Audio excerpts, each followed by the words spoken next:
Seychelles Islands 50 years of reside. My name is Rebecca. I'm Steve Blackmore. In 1976 I was a botanist at the Aldabra Research Station and responsible for staff and logistics. I worked closely with Mazarin, who became a lifelong friend of mine, and I enjoy seeing him whenever I'm in Seychelles. For me, the highlight was spending time at the field camps around the atoll. You could truly appreciate the nature of the place, which is wild and inhospitable for humans, but full of life and beauty. Being surrounded by giant tortoises and endemic land birds was wonderful, and so was searching for green turtles laying their eggs. One night at June John Louis, I saw 3. It was unusual to see so many turtles at one time, and I thought this must be a record. But now green turtles are everywhere on Aldabra. Their population has really recovered well, and I know this from visiting in recent years as a member of the board of SIF. And it's been inspiring for me to meet the talented people who've made SIF so successful in caring for Aldabra, so that after 50 years, the research station is more important and impressive than ever. I've been really lucky to live and work in some truly amazing places throughout my career, and right at the top of that list would have to be the time I spent on Aldabra. My name's Naomi Doak, and I was the science coordinator for Seychelles Islands Foundation based at the Aldabra Research Station from mid-2008 to 2010. People often ask me what it was like living on Aldabra, and it's always difficult to find the words to truly explain the experience. So mostly I just say, usually about 12 people and 100,000 giant tortoises. It doesn't do it justice, and it only goes a small way to explain the kind of experience that time was. You cannot live in a place like Aldabra and not have it affect your heart, your soul, you as a person, you as a scientist, and it definitely did all of those things for me.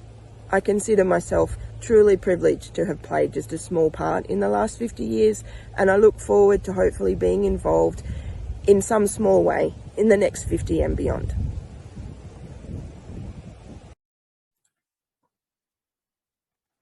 There are not enough words to describe my first visit to Aldabra in 2009.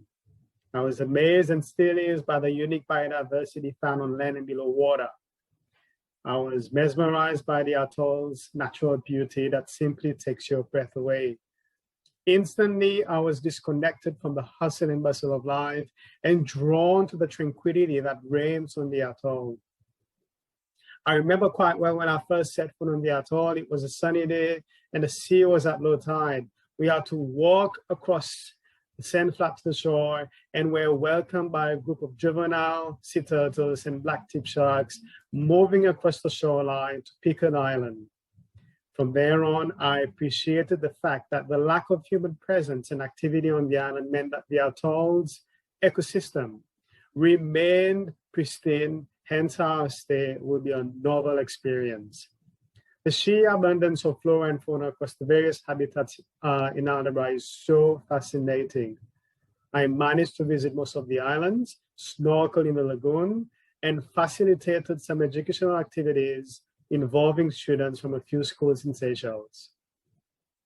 All of these were made possible due to the generosity of the Seychelles Islands Foundation to the Seychelles Eco Schools program. A demonstration of the fact that SIF is indeed committed to educate the younger generation on the atoll's incontestable beauty and fragility. Sadly, I could not pay respects to my great-grandfather, who used to work on the atoll during the British colonial times. This is because his grave was non-existent due to coastal erosion.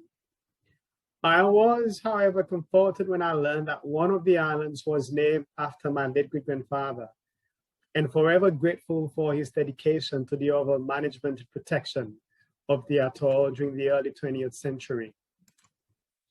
In commemoration of the 50th anniversary of the research station in Aldabra, I take this opportunity to commend SIF staff for their hard work and commitment to sustainably manage one of UNESCO's World Heritage Sites.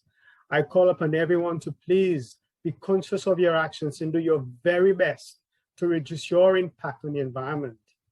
We are all guardians of nature, and this is our fundamental responsibility to support life on Earth and accelerate anthropogenic influences such as climate change that could potentially lead to the 6th mass extinction of wildlife.